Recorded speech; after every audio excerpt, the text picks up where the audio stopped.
இந்த கூட்டணி ஏற்பட்ட நாள் முதலாக, உருவான நாள் முதலாக ஒரு விதமான பதற்றத்தை திராவிட முன்னேற்ற கழகத்திடம் காண முடிகிறது. இந்த கூட்டணி உருவான சமயத்தில் சட்டப்பேரவை கூட்டத்தொடர் நடந்து கொண்டிருந்தது என்று உங்களுக்கு நினைவு இருக்கும். அது நடுவில் தான் போயிட்டு வந்தார் இவர் டெல்லிக்கு.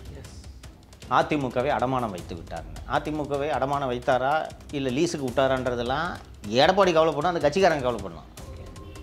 நீங்கள் ஏன் கவலைப்படுறீங்க?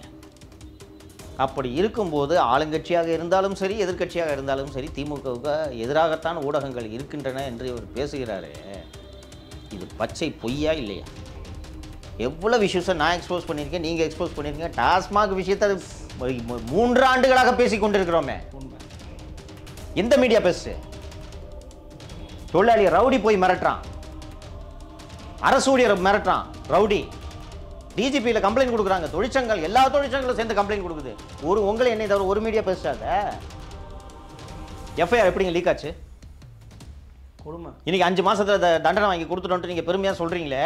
அந்த மாணவி சார்பில் வாதாடிய வழக்கறிஞர் இன்னைக்கு வந்து கம்ப்ளைண்ட் பண்ணி லைஃபை ஸ்பாயில் பண்ணிக்காதன்ட்டு போலீஸ் ஸ்டேஷனில் வந்து அட்வைஸ் பண்ணாங்கன்னு சொன்னார். கவனிச்சிங்களா இல்லையா? அதை ஸ்கூலில் எக்ஸாம் எழுதிட்டு இருக்க மாணவிட்ட போய் யூனிஃபார்மோட போய் உன்னை விசாரிக்கணும்ட்டு போய் காலேஜில் போய் கிளாஸ் ரூமில் போய் சம்மன் கொடுத்தா என்ன ஆகும்?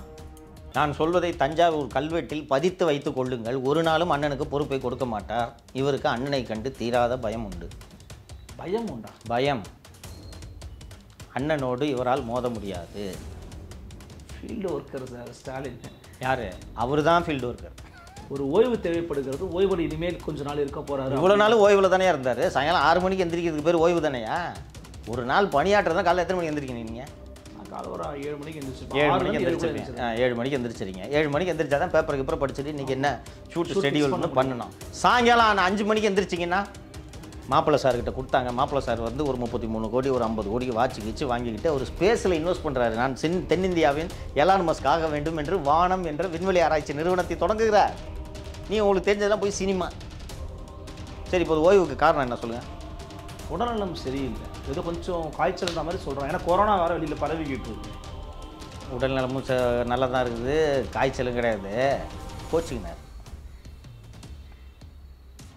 ஏன் பொதுக்குழுல எதுவும் பதவி கொடுக்கலன்ட்டா? கரெக்டாக அதான் எல்லாம் தெரியுது, தெரியாத மாதிரியே கேட்குது. நான் வந்து அதை சிஎம் ஏற்றுக்கல. அந்நியார் கோரிக்கை வைத்ததும் உன் கோரிக்கையெல்லாம் கேட்டு கேட்டு தான் எம்எல்ஏ ஆக்கி மந்திரியாக்கி துணை முதல்வராக்கி எங்கே கொண்டு வந்து நிறுத்திருக்கான் பார்த்தியா உன் மவன்? எல்லாம் தலையிடாத. காலையில் சாப்பிடல, மதியம் சாப்பிடல, புள்ள சாப்பிட்டானா என்னமோ. நம்ம புள்ள நிற்கிறதா இல்லையான்ட்டு எவனோ ஒரு பீகார்காரன் சொல்கிறத கேட்டுட்டு இருக்கீங்க நீங்களா? செய்தி ஒளிபரப்பு துறையிலிருந்து, அந்த செய்தி விளம்பரத்துறையிலிருந்து வந்திருக்கக்கூடிய அந்த அறிவிப்பு பார்த்தீங்கன்னா, கழக இளைஞரணி செயலாளர். என்ன என்னையா அது?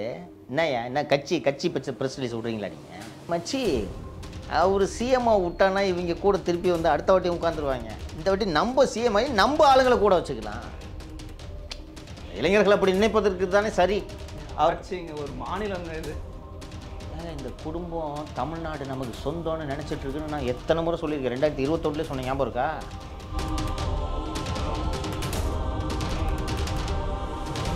Nimati Property Management. Contact 7667008999. அன்னை பர்னிச்சர்ஸ். அன்னை திருமண சீர்வரிசை பொருட்கள், டிவி, ஃபிரிட்ஜ், வாஷிங் மெஷின் உள்ளிட்ட 200க்கும் மேற்பட்ட பொருட்கள் அடங்கிய திருமண சீர்வரிசை ரூபாய் 99,000 மட்டுமே. தமிழகம் முழுவதும் இலவச டோர் டெலிவரி. தொடர்புக்கு 7550144440 9345044044. ஃபோர்த் ஸ்டேட் தமிழ் நேயர்களுக்கு அருள்மொழிவர்மனின் அன்பார்ந்த வணக்கங்கள். இது உங்கள் ஃபோர்த் ஸ்டேட் தமிழ் வழங்கும் பெருதினும் பெருதுகள் நிகழ்ச்சி. இன்றைக்கு நம்ம நடந்திருக்கிறார் சவுக்க ஊடகத்தின் ஆசிரியர், அரசியல் திறனாய்வாளர் திரு சவுக்கு சங்கர் அவர்கள். வணக்கம்ண்ணா. வணக்கம் அருள்மொழி. எப்படி இருக்கீங்க? நல்லா இருக்கேன். மிக்க மகிழ்ச்சி. மதுரையில் பொதுக்குழு கூட்டம் கிட்டத்தட்ட ஒரு மாநாடு மாதிரி நடத்திட்டோம். எதிர்கட்சிகள் வந்து ஒரு தொய்வில் இருக்கிறாங்க. அவர் வந்து கட்சி அடமானம் வச்சிருக்கிறாரு. நாம் ஜெயிக்க வேண்டிய ஒரு கட்டாயத்தில் இருக்கிறோம். நம்ம 2026 இதே மாதத்தில் தலைப்புச் செய்தியில் திராவிட மாடல் ஆட்சி மீண்டும் துவங்குகிறது அப்படின்னு சொல்லி ஒரு தலைப்பு செய்தி வரணும். அதற்காக கேடரஸ் உழைக்கணும் அப்படின்னு பேசியிருக்கிறாரு முதலமைச்சர். ஒரு உத்வேகமான ஒரு பேச்சா பார்க்குறீங்களா? ஒரு போருக்கு தயாராகும்போது ஒரு நாட்டின் மன்னன் தன் படைகளுக்கு என்ன சொல்ல வேண்டுமோ அதை மு.க. ஸ்டாலின் அவர்கள் சொல்லியிருப்பதாகத்தான் நான் பார்க்கிறேன். நேற்று ஒரு ஸ்பீச்சை பார்த்தேன். It has got all the ingredients. ஒரு தேர்தலை நோக்கிய ஒரு பயணத்தில் தேர்தலை ஒட்டி நடக்கக்கூடிய ஒரு பொது நிகழ்வில், கட்சி நிகழ்வில் என்னென்ன கூறுகள் ஒரு உரையில் இருக்க வேண்டுமோ அது அத்தனை கூறுகளும் அந்த உரையில் இருக்கின்றன. ஆனால் இது எந்த அளவுக்கு காடர்ஸ் கிட்ட ரீச் ஆகுது, பொதுமக்கள்கிட்ட ரீச் ஆகுது அப்படின்றத நம்ம பார்க்கணும். 90களில் இது போன்ற ஒரு உரை வீச்சு ஒரு கட்சி தலைவரால் நடத்தப்பட்டிருந்தால் அது நீண்ட நாட்களுக்கு விவாதிக்கப்பட்டிருக்கும். இப்படி பேசுனாங்க, அப்படி பேசுனாங்கன்ட்டு. இன்றைக்கி அந்த கட்சியினராலே இது பெரிதும் விவாதிக்கப்பட்டதா என்பது எனக்கு சந்தேகமாக உள்ளது. ஸோ அந்த பேச்சுகளினால் அல்லது உரைகளினால் மக்களை கவரும் காலகட்டத்தை நாம் கடந்து விட்டோம், சொசைட்டியும் மாறிடுச்சு அப்படின்ட்டு தான் நான் பார்க்கிறேன். பட் மிஸ்டர் ஸ்டாலினோட பேச்சில் தேவையான கூறுகள் எல்லாம் இருந்தன. குறிப்பாக 2 அம்சங்களை நான் அதில் பார்க்கிறேன். ஒன்று, பாரதிய ஜனதா கட்சி மற்றும் அண்ணா திராவிட முன்னேற்ற கழகம் இரண்டும் சேர்ந்து அமைத்த கூட்டணியை கடுமையாக அவர் சாடியிருக்கிறார். கட்சி அடமான வச்சிட்டாரு, தமிழ்நாட்டில் இல்லை, கட்சி அடமான வச்சிட்டாருன்றது. அது குறித்து அவர் ஏன் கவலைப்பட வேண்டும் என்பதுதான் எனக்கு புதிராக உள்ளது. அவரோட ஸ்பீச் ரைட்டர்ஸ் இது அவருடைய கருத்தாக நான் பார்க்கவில்லை. என்னன்னா, டெலிபிராம்டரில் என்ன இருந்தாலும் படிச்சிருவார். நான் பதவியை ராஜினாமா செய்கிறேன் ஆகன்றதுன்னு அவர் பாட்டுக்கு படிச்சுட்டு போயிட்டே இருப்பார். அதனால் நான் அதை பெரிதாக எடுத்துக்கொள்ளவில்லை. அவரோட ஸ்பீச் ரைட்டர்ஸ் ஏன் இதை வச்சாங்க, பிஜேபி ஏடிஎம்கே அலையன்ஸை ஏன் அவரோட எல்லா ஸ்பீச்லேயும் சாடுறாங்க அப்படின்றத நம்ம ஆராய வேண்டும் என்று நான் நினைக்கிறேன். மக்கள்கிட்ட எக்ஸ்போஸ் பண்ணுறாரு, ஓட்டு போடாதீங்க, இவங்க வந்தாங்க அது சொல்கிறாரு, இவங்க வந்தாங்கன்னா தமிழ்நாட்டில் இந்தி வரும், இவங்க வந்தாங்கன்னா தொழில் வளர்ச்சி இருக்காது, இவங்க வந்தாங்கன்னா பண்பாட்டு திணிப்பு இருக்கும் அப்படின்னு எக்ஸ்போஸ் பண்ணுங்கன்னு சொல்லிக்கிட்டே இருக்கிறாரு. சொல்லிட்டு இருக்காரு. இந்த கூட்டணி இப்படி அமையும் என்பதை இவர் எதிர்பார்க்காமல் இது நடந்த கூட்டணியோ அமைந்த கூட்டணியோ அந்த அதிர்ச்சியால் தான் இந்த கூட்டணி அமைந்த நாள் முதலாக இதன் மீது கடுமையான விமர்சனத்தை வைத்து வருகிறாரோ என்று தான் நான் இதை புரிந்து கொள்கிறேன். என்ன காரணம் என்றால் 24 மக்களவைத் தேர்தலில் 39-0 என்ற இலக்கத்தில் எண்ணிக்கையில் திராவிட முன்னேற்ற கழகம் ஜெயித்ததற்கு காரணம் தமிழகத்தில் நிலவிய கடுமையான பிஜேபி எதிர்ப்பு மனப்பான்மை. அப்படி இருக்கையில் பாரதிய ஜனதா கட்சியோடு அண்ணா திராவிட முன்னேற்ற கழகம் கூட்டணி வைத்ததை பார்க்கும் பொழுது நீங்கள் உள்ளபடியே திமுக மகிழ வேண்டும். இந்த கூட்டணி அமைந்தவுடன் ஸ்டாலின் தரப்பிலிருந்து வந்திருக்க வேண்டிய அறிவிப்பு என்னவென்றால், நாங்கள் கஷ்டப்பட்டு 26 ஜெயிக்கணும்னு நினச்சிட்டு இருந்தோம், ஆனால் எங்களது வேலையை அதிமுக எளிதாக்கிவிட்டது. அதிமுகவை விட இந்த கூட்டணி அமைந்ததில் நாங்கள் மகிழ்ச்சி அடைகிறோம். ஏனென்றால் தமிழகத்தில் பிஜேபியோடு சேர்ந்த யாரையும் மக்கள் ஏற்றுக்கொள்ள மாட்டார்கள் என்று தான் முதல்வர் மற்றும் அந்த கட்சியினர் தொடர்ந்து பேச வேண்டும். ஆனால் இந்த கூட்டணி ஏற்பட்ட நாள் முதலாக, உருவான நாள் முதலாக ஒரு விதமான பதற்றத்தை திராவிட முன்னேற்ற கழகத்திடம் காண முடிகிறது. இந்த கூட்டணி உருவான சமயத்தில் சட்டப்பேரவை கூட்டத்தொடர் நடந்து கொண்டிருந்தது என்று உங்களுக்கு நினைவிருக்கும். அது நடுவில் தான் போயிட்டு வந்தார் இவர் டெல்லிக்கு. அசம்பிளிலே பேசினார், பார்த்தீங்கல்ல, போயிட்டு வந்துட்டார்.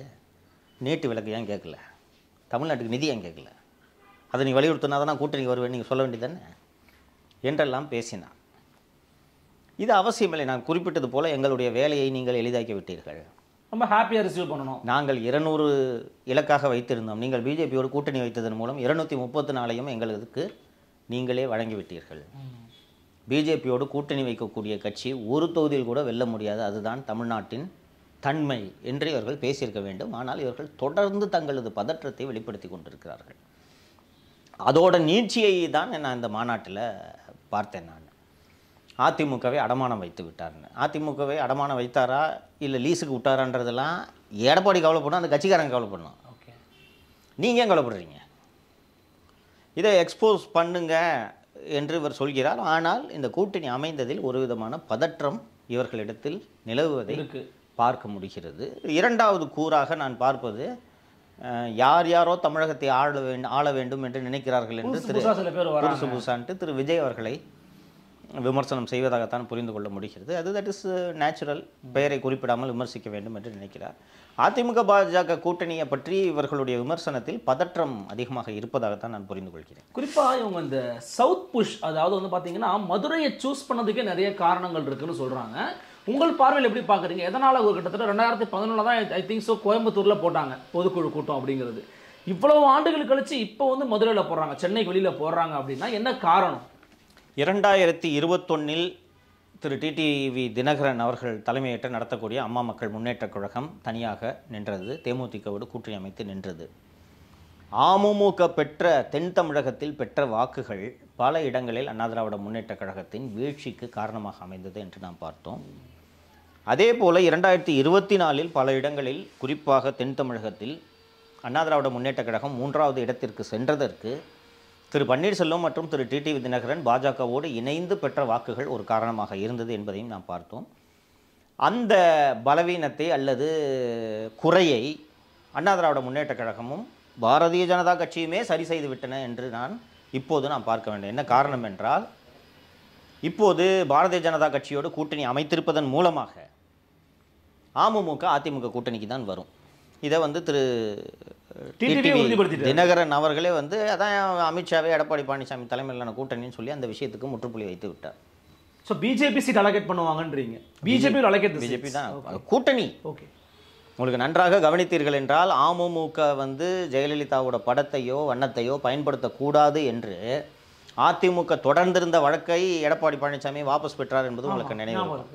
அதற்கான இண்டிகேஷன் என்னன்னா, அமமுக இந்த அதிமுக கூட்டணியோடு கூட்டணி வைக்கும். அது பிஜேபி கோட்டால் அலாட்மெண்ட்டா இல்லை இவங்களோட அலாட்மெண்ட்டான்றதெல்லாம் நாம் பொறுத்திருந்து பார்க்க வேண்டும். அதே போல் 24 பலாப்பழ சின்னத்தில் போட்டியிட்டவரும் இப்போது இந்த கூட்டணிக்கு வந்து விட்டார்.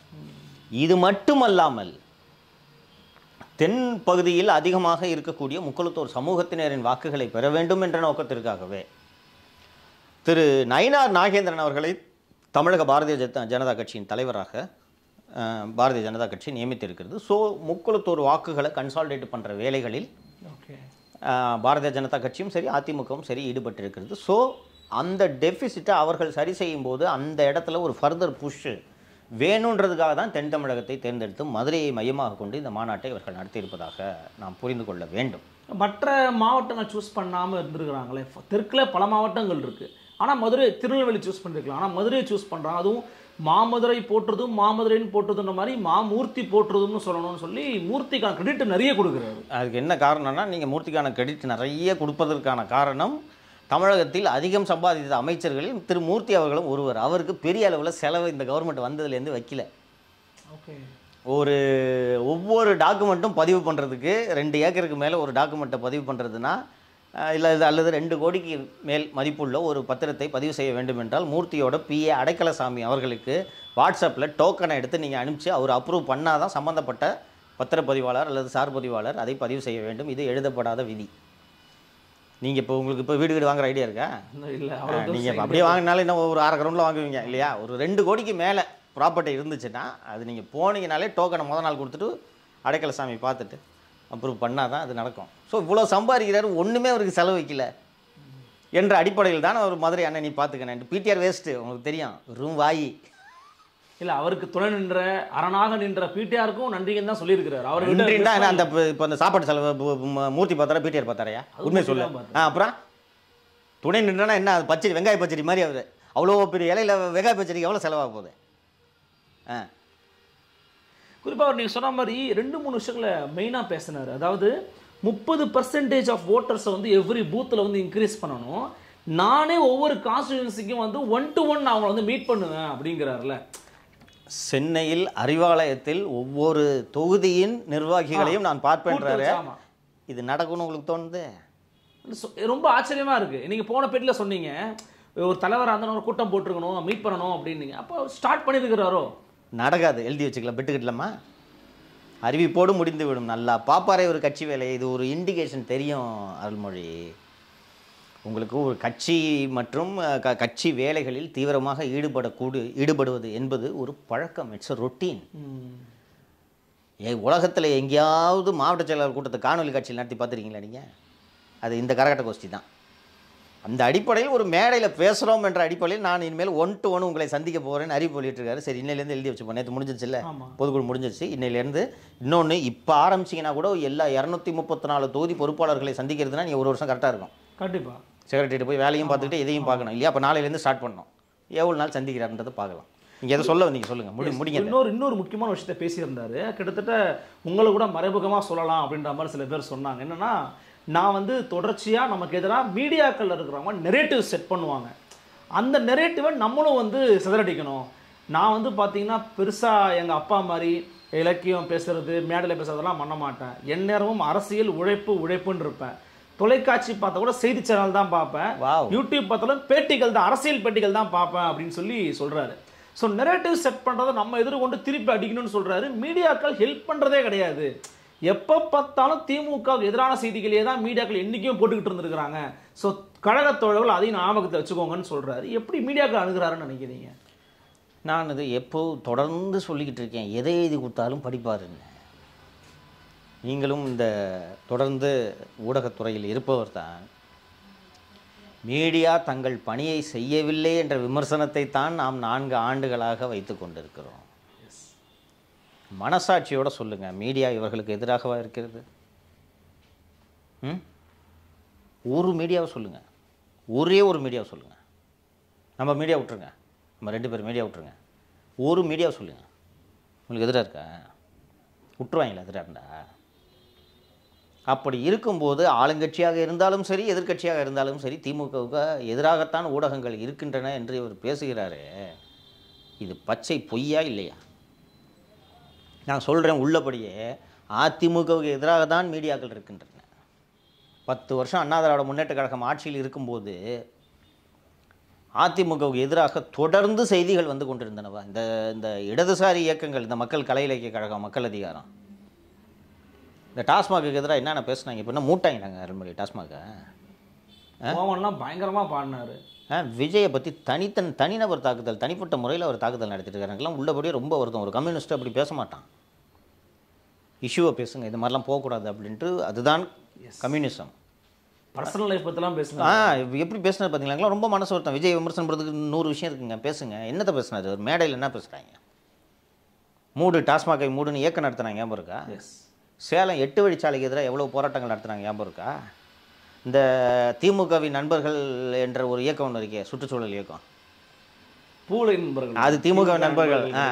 பூலை நண்பர்களும் என்னென்ன பண்ணாங்க, ஞாபகம் இருக்கா? இன்னைக்கு வாயை திறக்கிறாங்களா?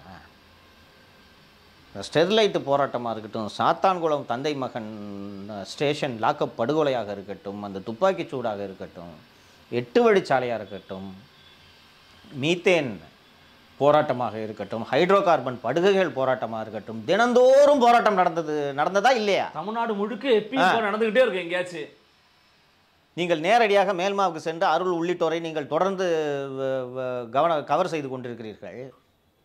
எங்கேயாவது போராட்டம் நடத்தின விவசாயி மேலே குண்டாஸ் போட்டிருக்காங்களா அதிமுக ஆட்சியில்? ஒரு மீடியா இன்னைக்கு இந்த அரசுக்கு எதிராக பேசுகிறதா?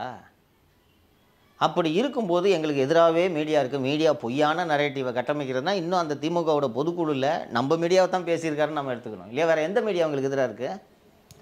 இருக்கிறத போடுங்க, இட்டு கட்டி யாரும் பேச சொல்லலை, இருக்கிறத போடுங்க. அப்போது இவர் இப்படி சொல்கிறார் என்றால் கடைசி நேரத்தில் இனியாவது மீடியா எதிராக பேசினால் அதையும் உடைக்க வேண்டும் என்ற ஒரு நரேட்டிவை கட்டமைக்கிறார். அவர் நரேட்டிவ் செட் பண்ணுறாரு. அவர் நரேட்டிவ் செட் பண்ணுறாரு. என்ன அவர் பேசுறது உண்மைக்கு புறம்பானதுன்றது உங்களுக்கு தெரியலையா? இந்த திமுக எதிராக இருக்க மீடியா எந்த மீடியாங்க இந்த 4 வருஷமாக பேசினா ஒரு இஷ்யூ 2 இஷ்யூ வாங்க இந்த கவர்மெண்ட்டில்? எவ்வளோ இஷ்யூஸை நான் எக்ஸ்போஸ் பண்ணியிருக்கேன், நீங்கள் எக்ஸ்போஸ் பண்ணியிருக்கீங்க. டாஸ்மாக் விஷயத்தை 3 ஆண்டுகளாக பேசி கொண்டிருக்கிறோமே. உண்மை. எந்த மீடியா பேசு? தொழிலாளியை ரவுடி போய் மிரட்டுறான், அரசு ஊழியரை மிரட்டுறான் ரவுடி. டிஜிபியில் கம்ப்ளைண்ட் கொடுக்குறாங்க, தொழிற்சங்கங்கள் எல்லா தொழிற்சங்களும் சேர்ந்து கம்ப்ளைண்ட் கொடுக்குது. உங்களை என்னை தவிர ஒரு மீடியா பேசாத. பாட்டில் 10 ரூபா வாங்குறத யார் ஃபர்ஸ்ட் எக்ஸ்போஸ் பண்ணது?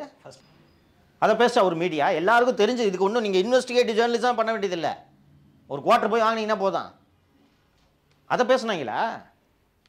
ஆனால் இவர் ஊடகங்கள் நமக்கு எதிராக எப்போதும் இருக்கின்றன, இனியும் இருக்கும், அதை நீங்கள் உடையுங்கள் என்று சொல்கிறார். அவருக்கே ஊடகங்கள் இனி தங்கள் வேலையை செய்ய போகிறது என்ற உணர்வு ஏற்பட்டதன் காரணமாக இவர் இதை சொல்கிறார் என்று தான் நான் புரிந்து கொள்கிறேன். இருந்தாலும் கூட்டணியில் இருக்கிறவங்க, அப்புறம் நண்பர்களாக சில பேர் அறியப்பட்ட கூட்டணி இயக்கங்களாக இருக்கிறவங்களே கூட சில எதிர்ப்புகள்லாம் காமிக்கிறாங்க. ஃபார் எக்ஸாம்பிள் இப்போ சிபிஎம் தோழர் பே. சண்முகம் அவர்கள் பார்த்தீங்கன்னா அனகாபுத்திர விவகாரத்தில் முதலமைச்சர்கிட்டையோ அமைச்சர்கிட்ட போய் கொடுக்குறாரு, இந்த மாதிரி இடிக்காதீங்கன்னு சொல்றாரு. கொடுத்துருந்த மறுநாள் இடிச்சு தரமட்டமாக்கிடுறாங்க. அன்னைக்கே திரும்பி வரதுக்குள்ள அன்னைக்கே அடிச்சிட்டாங்க பண்ணிடுறாங்க. அதே மாதிரி கொடுங்கையூர்ல எரிவொலி அமைக்கக்கூடாதுன்னு பூல நண்பர்கள் போராட்டம் பண்றாங்க, மனித சங்கிலாம் பண்றாங்க. அமைப்போங்க, நாங்க கோடி ஒதுக்கியாச்சு அப்படிங்கிறாங்க. காங்கிரஸ் கவுன்சிலர் எதிர்க்கிறாங்க, மக்கள் எதிர்க்கிறாங்க. குப்பை கிடங்கு எரிச்சிங்கன்னா நாடு நாசமா போகுங்கிறாங்க. அப்போ இவ்வளவு பண்ணாலும் மீடியாஸ் எக்ஸ்போஸ் பண்ண மாட்டேங்குதுன்றாங்க அவங்க. இது எப்படி புரிஞ்சுக்கிறது? அதனால் தான் முதல்வர் கனவுலகில் வாழ்ந்து கொண்டிருக்கிறார். என்ன நடக்கிறது என்பதே தெரியவில்லை. நீங்கள் பேசும்போது குறிப்பிட்டீர்கள், நான் டிவியில் செய்திகளைத்தான் பார்ப்பேன், யூடியூப் சேனல் பார்த்தாலும் அதில் நேர்காணல் அரசியல் பேட்டி தான் பார்ப்பேன். அரசியல் இதெல்லாம் ஒரு எதை எழுதி கொடுத்தாலும் படிக்கிறாருன்னு தெரியுதா? பார்க்க மாட்டாருன்றீங்களா என்ன? உங்க பேட்டிலாம் பார்த்துருக்க மாட்டாருன்னு நினைக்கிறீங்க? 100% சொல்கிறேன், நான் உறுதியாக சொல்கிறேன், பார்த்துருக்க மாட்டார். பார்த்துருந்தா நாடு நல்லா இருந்திருக்கோங்க. நான் சீரியஸாக சொல்கிறேங்க, நாடு நல்லா இருந்திருக்கும். ஏங்க அவர் சொல்கிறாரு, ஏதோ ஒன்று சொல்கிறாரு, அது என்னென்னு பாருங்கன்னு சொல்லிட்டு வெரிஃபை பண்ணுறதுக்கு எவ்வளோ நேரம் இருக்கும்? எவ்வளோ ஊழல் எக்ஸ்போஸ் பண்ணியிருக்கேன். ஏங்க அந்த அருள்மொழின்ற பையனை அவரும் பேசிகிட்டு இருக்காரு, அது என்னது, இந்த பாட்டிலுக்கு 10 ரூபா வாங்குறாங்களான்னு கூப்பிட்டு செக் பண்ணுறது எவ்வளோ நேரம் இருக்கும்? அதை பார்த்துருந்தீங்கன்னா தெரிஞ்சிருக்கும். ஒரு ஒரு ஒரு நல்ல தலைவன் தன் ஆட்சியின் மீது வீசப்படும் குறைகளை பார்த்து ஆராய்ந்து அதில் உண்மை இருக்கிறதா என்று பார்த்து அதை திருத்தி கொண்டால் நீங்கள் ஆட்டோமேட்டிக்காக ஆட்சி நல்லாட்சி நடக்கும். அதுதானே நம்ம வேலை. பத்திரிகைகள்னால் என்ன, உங்களுக்கும் எனக்கும் திமுக மீது பரம்பரை தகராறு இருக்கா? இல்லை நம்ம அதிமுக தொண்டர்களைப் போல திமுக எது செஞ்சாலும் விமர்சனம் செய்யணுன்ற ஒரு ஒரு ஒரு உறுதியோடு நாம் பணி செஞ்சுக்கிட்டு இருக்கோமா? நம்ம வேலை கண்ணாடி போல உங்களது ஆட்சியில் இருக்கக்கூடிய உளவுத்துறை சுட்டிக்காட்ட தவறக்கூடிய விஷயங்களை நாங்கள் சுட்டி காட்டுகிறோம். இதில் வந்த விஷயங்களை எடுத்து நீங்கள் உளவுத்துறை மூலமாக சரி பார்த்து உண்மையாக இல்லையான்னு பார்த்தா முடிஞ்சு போச்சு. இவர் அவ்வளோ ரெகுலராக பார்க்குறாரம்மா இவர் டிவியில் ஏங்க டெய்லி தினமலரை படிச்சாருன்னு தெரிஞ்சிட போதுங்க இவருக்கு, இல்லையா? எதிர்த்தரப்பு போட்டுருவாங்க.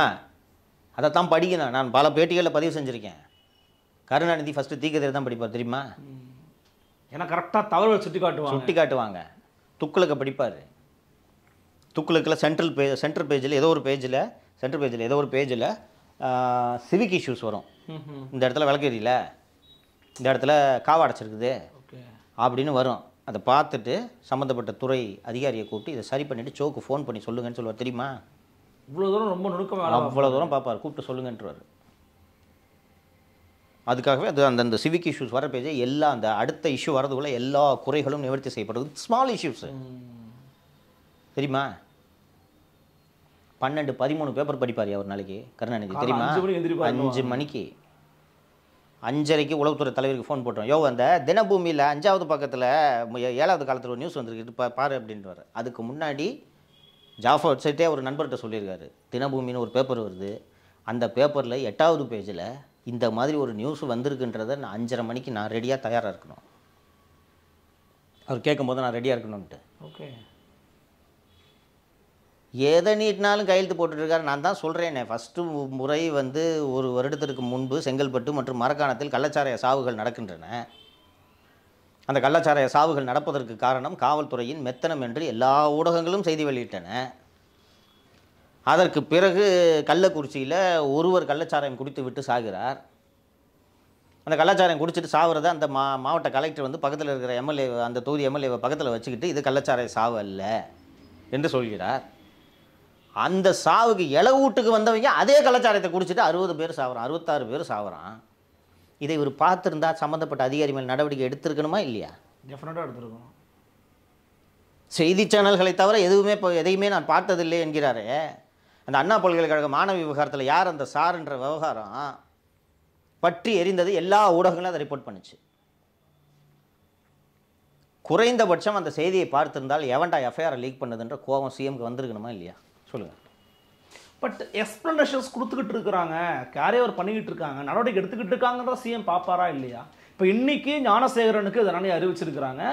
நீதிபதிகள் வழக்கறிஞர்கள் யார் அந்த சார்லாம் ஒன்றுமே கிடையாதுங்க, அதை பற்றி பேசுகிற நீதிமன்ற அவமதிப்புங்க, இவர் தான் குற்றவாளிங்க, இவருக்கு இவ்வளோ நாள் தண்டனைன்னு சொல்லி கொடுத்துருக்குறாங்க.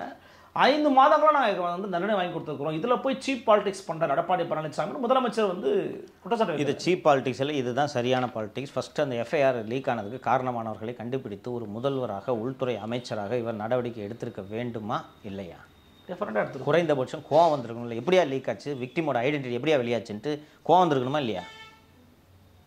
அண்ணா நகரில் ஒரு 10 வயது சிறுமி கொடூரமாக பாலியல் துன்புறுத்தலுக்கு ஆளாகிறாள். உங்கள் காவல்துறை அதை சரியாக விசாரிக்கவில்லை என்று சென்னை உயர்நீதிமன்றம் சிபிஐ விசாரணைக்கு உத்தரவிடுகிறது. அதை எதிர்த்து உச்சநீதிமன்றம் போய் முகுல் ரோஹத்கியை வச்சு வாதிடுறாங்களே. இதை ஊடகங்கள் கண்டித்து ஒரு சில ஊடகங்கள் எழுதத்தானே செய்தன. இவர் நியூஸ் சேனல்லையே பார்த்துக்கிட்டு இருந்தாருன்னா இதற்கு காரணமான அதிகாரிகள் மீது நடவடிக்கை எடுத்திருக்க வேண்டுமா இல்லையா? எஃப்ஐஆர் எப்படிங்க லீக் ஆச்சு? கொடுமை. இன்னைக்கு 5 மாசத்துல தண்டனை வாங்கி கொடுத்துட்டோன்ட்டு நீங்க பெருமையா சொல்றீங்களே, அந்த மாணவி சார்பில் வாதாடிய வழக்கறிஞர் இன்னைக்கு வந்து கம்ப்ளைண்ட் பண்ணி லைஃபை ஸ்பாயில் பண்ணிக்காதன்ட்டு போலீஸ் ஸ்டேஷன்ல வந்து அட்வைஸ் பண்ணாங்கன்னு சொன்னார். கவனிச்சிங்களா இல்லையா? அதை அதையும் சொல்றாங்க.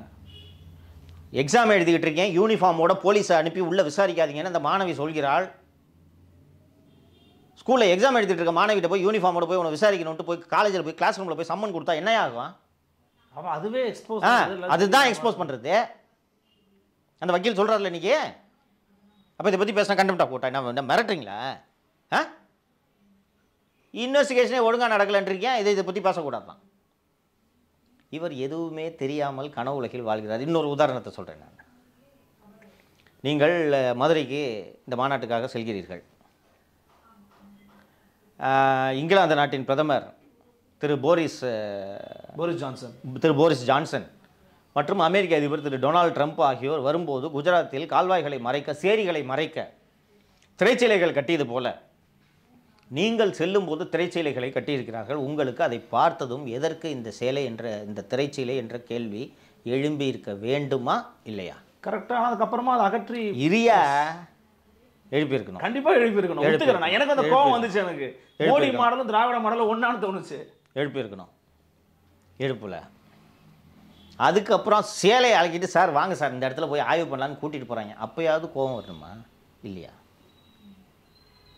ஏன் ஒரு பொம்மை முதல்வர்னு சொல்கிறேன்னு தெரியுதா?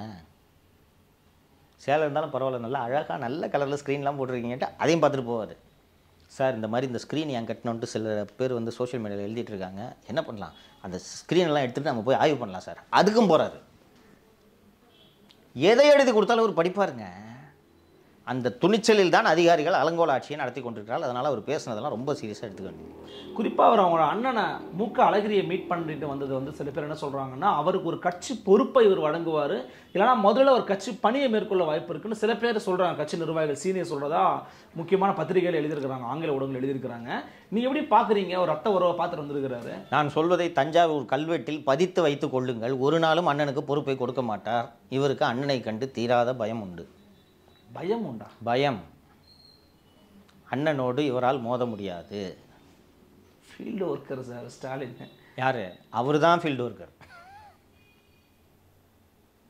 இவர் டேபிள் ஒர்க்கர். இவரால் இவர் அண்ணன் கூட நேரடியாக அரசியல் செய்ய முடியாது. அதனால் இவர் அண்ணனுக்கு ஏங்க அவர் 2 வருஷமாக தான் கேட்டுட்ருக்காரு. ஓ, அவர் விருப்பத்தோடு தான் இருக்கார். எனக்கு வேண்டாம், என் பையனுக்கு, உன் பையனுக்கு கொடுக்குறேன், என் பையனுக்கு கொடு. எங்கள் அப்பா கட்சி தானே இது. தாத்தா சொத்தில் பேரனுக்கு பங்கு உண்டு.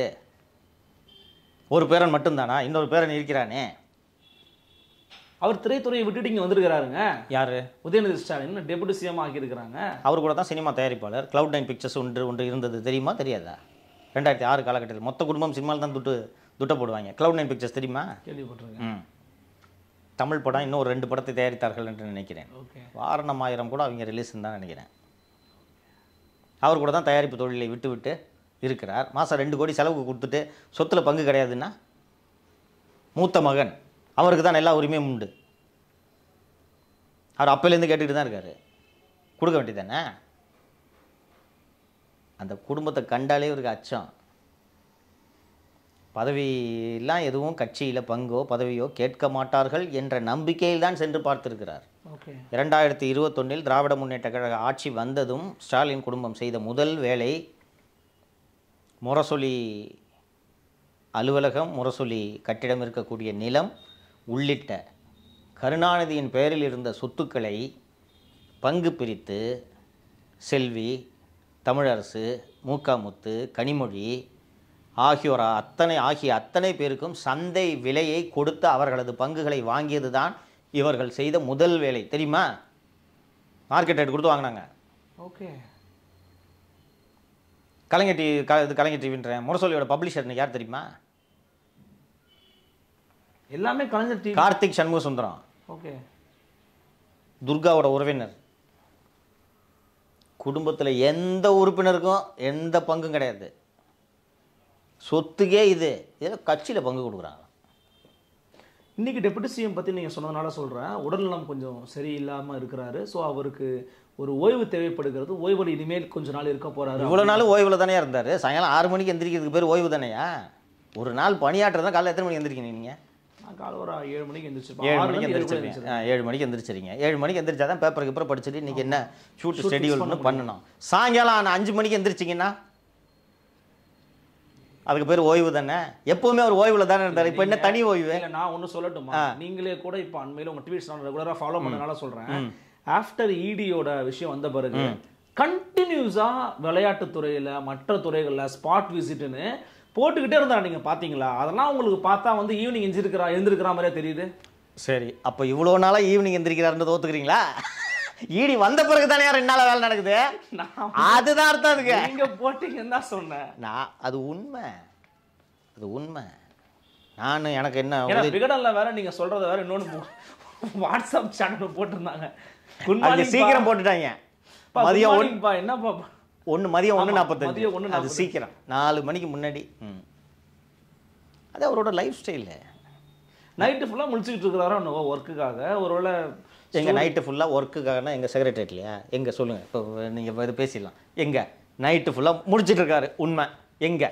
நான் சொல்லவா, விளையாட்டுத்துறையை பார்க்கணும். ஸ்பெஷல் ஒரு சிறப்பு திட்ட செயலாக்க குழுவில் இருக்கிறாரு. ஃபேமிலியும் கொஞ்சம் பார்க்கணும்.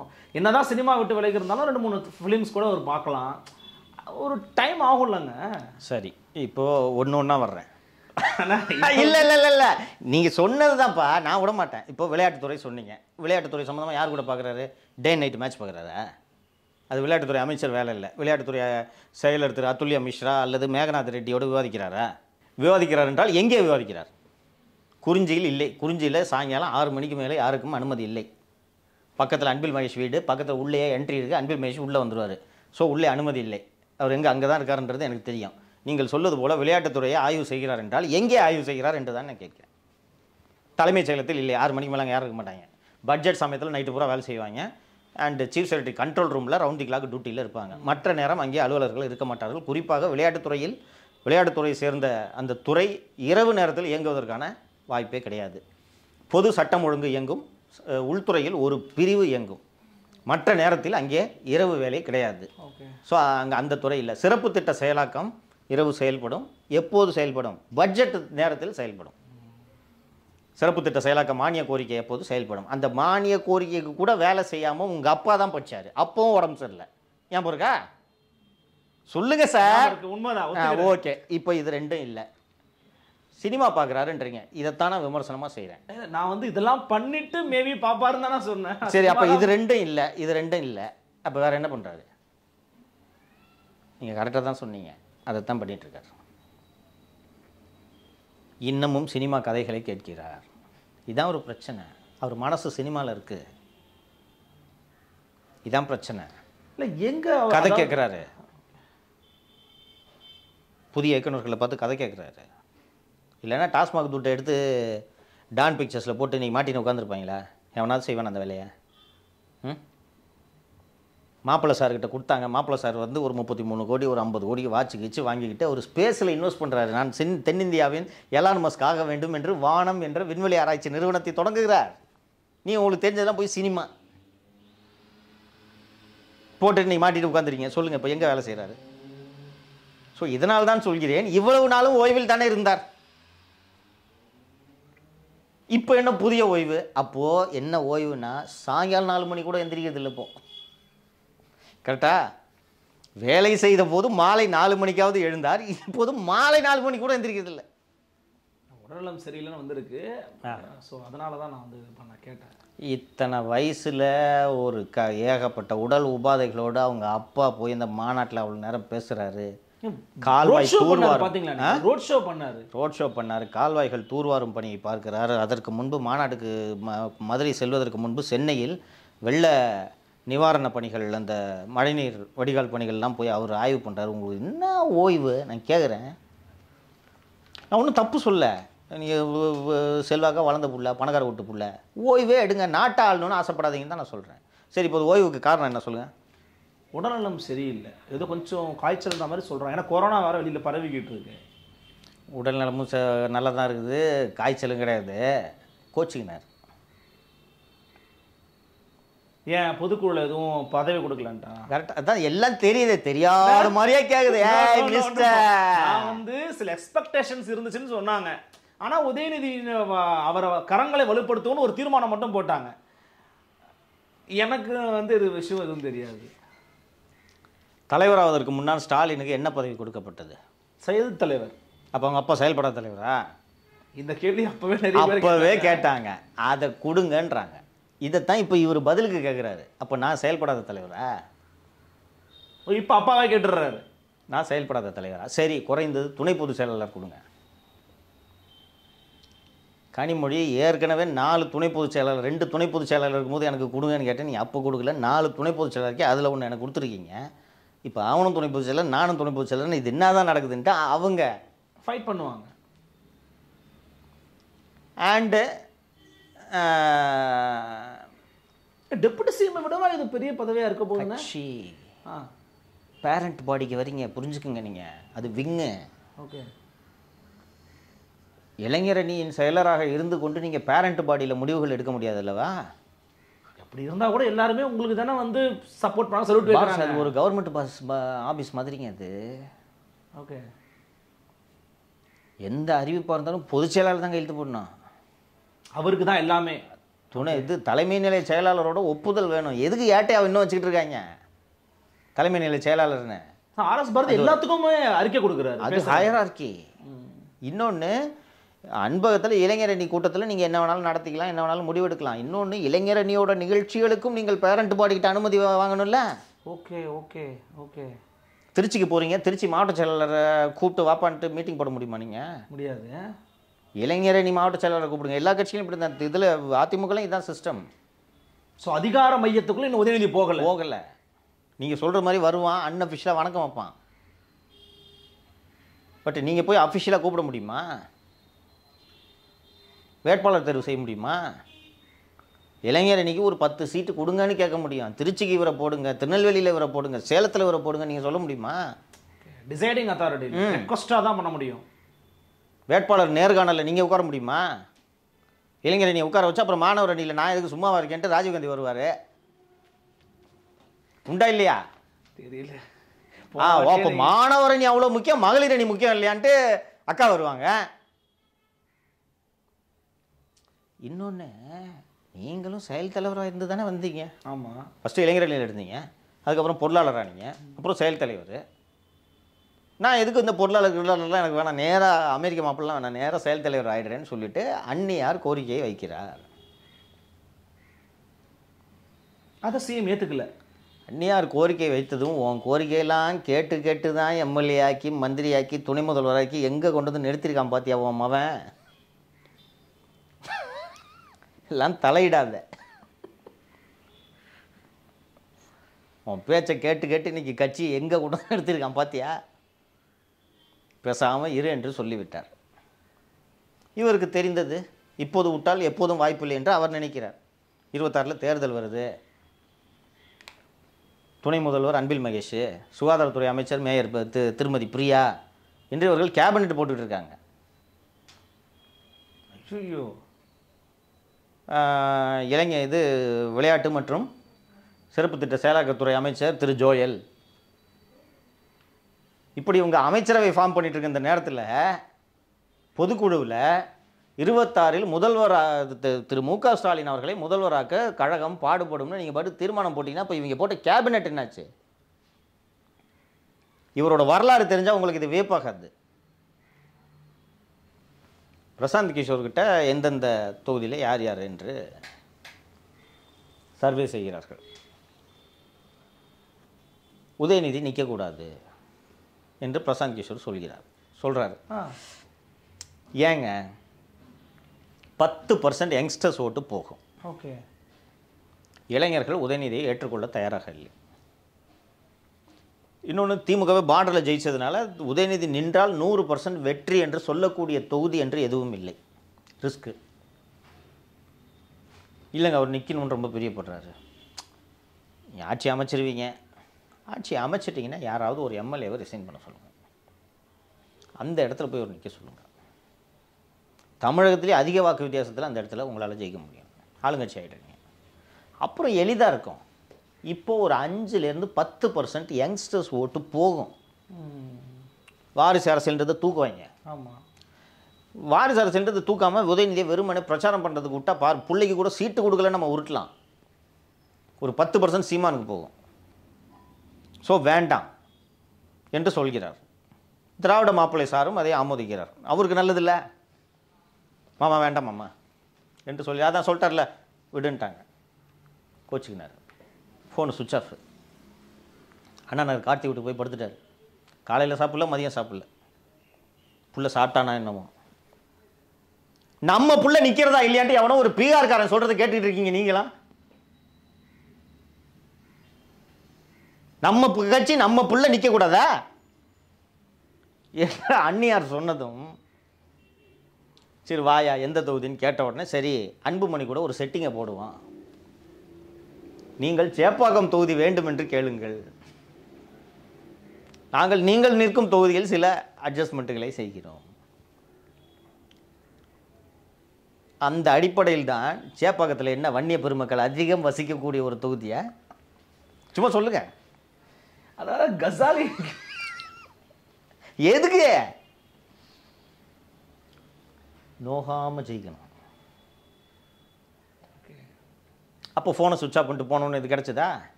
ஓ அப்போ என்ன செயல் தலைவர் ஆக மாட்டிங்களா? லீவு ஆஃபீஸ்க்கு வரல. அது என்ன சாயங்காலம் எந்திரிச்சு செயலாளர்களெல்லாம் அடித்து வீட்டில் மீட்டிங் போடுறது? லீவு. இப்போ என்ன பண்ணணுன்றீங்க? செயல் தலைவர் ஆக்கு. ஆனால் அப்பா ரொம்ப அடமெண்ட்டாக இருக்காரு, விடாப்படியாக இருக்கிறாரு. கட்சியை வந்து கிச்சன் கேமராட்டாக போயிடக்கூடாதுன்னு நினச்சி மாறுறாருன்னா sir positive sign for the DMK தானே? பாசிட்டிவ் சைன் தாங்க. இப்போ தானே கோச்சுக்கு ஆரம்பிச்சிருக்காரு. இன்றைக்கி தானே நம்ம இந்த நேர்காணல் எடுக்கிறது ஒரு 2 மணி நேரம் முன்னாடி தானே அறிவிப்பு வந்தது. இருமல் ஜுரம் ரைட்டா, எந்திரிக்க முடியாத தொடர் இருமல். செய்தி ஒளிபரப்பு துறையிலிருந்து அந்த செய்தி விளம்பரத்துறையிலிருந்து வந்திருக்கக்கூடிய அந்த அறிவிப்பு பார்த்தீங்கன்னா கழக இளைஞரணி செயலாளர் என்ன என்னையா அது என்னையா என்ன கட்சி பச்சை ப்ரெஸ் ரிலீஸ் விட்றீங்களா நீங்கள்? அது அரசு துறையா திமுகவோட விளம்பரத்துறையா? என்னையா அறிவிப்பு இது நான் கேட்குறேன். அப்போ இந்த அறிவிப்பு கட்சியிலேருந்து போய் அங்கே கொடுக்க சொல்லியிருக்காங்கன்றது தெரியுதா? கொடுத்தா கூட கொஞ்சம் மாற்றியாவது எழுதலாம். அது அந்த துறை இருக்கிற லட்சணத்தை பார்த்தீங்கன்னா உங்களுக்கு தெரியாதா? சீக்கிரம் அனுப்பு போடு. இதுக்கப்புறம் தான் சிஎம்கே தெரிஞ்சிருக்கும் இந்த வேலை, இந்த மேட்ரு. என்ன இப்படி அறிவிப்புலாம் சரி, எந்த அமைச்சருக்காவது உடம்பு சரியில்லை இப்படி அறிவிப்பு வந்து பார்த்துருக்கீங்களா? அறிவிப்பு அவங்க பாட்டு சைலண்டாக இருந்துருவாங்க. இன்னையோ ஜுரம் தானையா, பிரசன்ஸ் ஆக மாட்டாங்க, இல்லை நம்ம தெரிஞ்சுக்கலாம். அதில் ஃபீவர் தானே. இப்போ அறிவிப்பு வர்றதுக்கான காரணம் என்ன? அப்பாவுக்கு உணர்த்துறாரு, குறிப்பால் உணர்த்துகிறார். அப்போ கூடிய சீக்கிரம் அவர் நீங்கள் போன வாட்டி அடம் பிடிச்சு வாங்கினாமோ இந்த வாட்டி அடிச்சு வாங்கிடுவாரோ? வாங்கட்டும், அதானே நல்லது, வாங்கட்டும். அவர் ஆங்கிளில் இருந்து பாருங்கள். இப்போ ஸ்டாலினை முதல்வர் ஆகணும்னு சொல்லிட்டீங்க, செயல் தலைவர் கொடுக்க மாட்டேங்கிறீங்க. அவர் இளைஞரணிலே இருப்பார். 26 நீங்கள் உங்கள் இஷ்டத்துக்கு கேண்டிடேட்லாம் போட்டு ஆட்சியை அமைச்சிட்டிங்கன்னா இதே மாதிரி ஒரு துணை முதல்வராக உதயச்சந்திரன் சொல்கிறதெல்லாம் கேட்டு உட்காந்துருப்போம்மா. பொறுங்க சார், அரசியல்லாம் அப்படிதான். நான் ரெடியாக இல்லைங்க பொறுக்கிறதுக்கு. 4 வருஷமாக பொறுமையாக இருந்தேன். யூசியை மீறி என்னால் எதுவும் செய்ய முடியல. கூட ஒருத்தர் இருந்தால் அவனே விரட்டி விட்டீங்க லண்டனுக்கு. ஏதோ டெண்டர் போட்டுக்கிட்டு இருந்தோம், அதுவும் போச்சு. இனி பொறுக்கிறது நான் தான் கேபினெட் ஃபார்ம் ஆகிடுச்சுன்னு சொல்கிறேன். சுகாதாரத்துறை அமைச்சர் துணை முதலமைச்சர்லாம் போட்டாச்சுன்னு. அதுவும் ரொம்ப தூரத்துல எல்லாம் போய் திருச்சி திருவெரும்பூர்லாம் போய் நிற்பதற்கு அன்பில் தயாராக இல்லை. 1000 விளக்கு தொகுதி தெரியுமா? அன்பில் மகேஷ் 1000 விளக்கு, இவர் சேப்பாக்கம். ஆனால் சில மாதங்களுக்கு ஆண்டுகளுக்கு முன்னாடி இவர் முதலமைச்சருக்கே தகுதியுடையவர் அப்படின்னு நம்ம வடசென்னை எம்பி பேசினார், அன்பில் மகேஷ் பேசினார், இன்னும் சில பேர்லாம் பேசிகிட்டே இருந்தாங்க உதயநிதி பற்றி. அப்புறம் நடுவில் அப்படியே காணாம போயிட்டு பெருசாக பேசலை. இவங்க கேபினெட் போட்டு முடிச்சுட்டாங்க. சும்மா போய் இப்போ நீ அவங்க ஆங்கிள்லேருந்து திங்க் பண்ணுங்கள். இந்த அன்பில் அண்டு இந்த உதயநிதி டீம் எது சொன்னாலும் அன்பில், உதயநிதி, ரத்தீஷ், ஆகாஷ் பாஸ்கரன், ஜூஜு இவர்கள் எந்த திட்டத்தை போட்டாலும் அந்த யூசி டீம் கட்டை கொடுத்துக்கிட்டே இருக்குது. ஸோ இவங்க வந்து என்ன பிளான் பண்ணாங்க, மச்சி அவர் சிஎம்ஐ விட்டானா இவங்க கூட திருப்பி வந்து அடுத்த வாட்டி உட்காந்துருவாங்க. இந்த வாட்டி நம்ம சிஎம்ஐ நம்ம ஆளுங்களை கூட வச்சுக்கலாம். இளைஞர்கள் அப்படி நினைப்பதற்கு தானே சரி. ஆட்சிங்க ஒரு மாநிலங்க இது. ஏங்க இந்த குடும்பம் தமிழ்நாடு நமக்கு சொந்தம்னு நினச்சிட்டு இருக்குன்னு நான் எத்தனை முறை சொல்லியிருக்கேன். 2021 சொன்ன ஞாபகம் இருக்கா? இது நமக்கு சொந்தம்னு நினைக்கிறாங்க. இந்த கட்சி நமக்கு சொந்தம், இந்த ஸ்டேட் நமக்கு சொந்தம்னு நினைக்கிறாங்க. இல்லைன்னா திரைத்துறையெல்லாம் இப்படி ஆதிக்கம் செலுத்துறதுக்கான அவசியம் என்ன? அதிகாரம் எங்கேருந்து வருது உங்களுக்கு? ஒரு மாநிலம் உங்களுக்கு சொந்தம் என்று நீங்கள் நினைக்கவில்லை என்றால் அரசு பணம் 42 கோடி ரூபாய் எடுத்து எதற்காக அந்த கார் ரேஸை நடத்தினீர்கள் சொல்லுங்கள்? விளையாட்டை வளர்க்கறதுக்கா? உங்களோட கேள்விக்கு தானே இது. உண்மை சொல்லுங்கள். இந்த ஸ்டேட் நமக்கு சொந்தம்னு நீங்கள் நினைக்கலன்னா எப்படி சார் இந்த ரேஸை நடத்துவீங்க? அதுவும் எங்கள் ஓமதுரை ஹாஸ்பிட்டல் பக்கத்துலையா?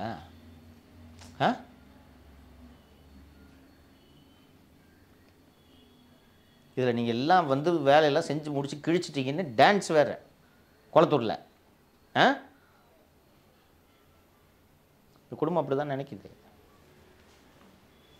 ஸோ உதயநிதிக்கு கொடுத்தாலும் வியப்பு இல்லைன்னு நினைக்கிறீங்க? நல்ல வியப்பு இல்லை, கொடுக்கணும். அப்போ தான் நல்லா இருக்கும். அப்போ தான் உங்களுக்கு அருமையாக இருக்கான். பல விதமான விஷயங்களை பகிர்ந்துக்கிட்டீங்க. பொறுத்திருந்து பார்க்கலாம் அரசியல் நிகழ்வுகள் அடுத்தடுத்து எப்படி நடக்கிறது என்று. மிக்க நன்றி.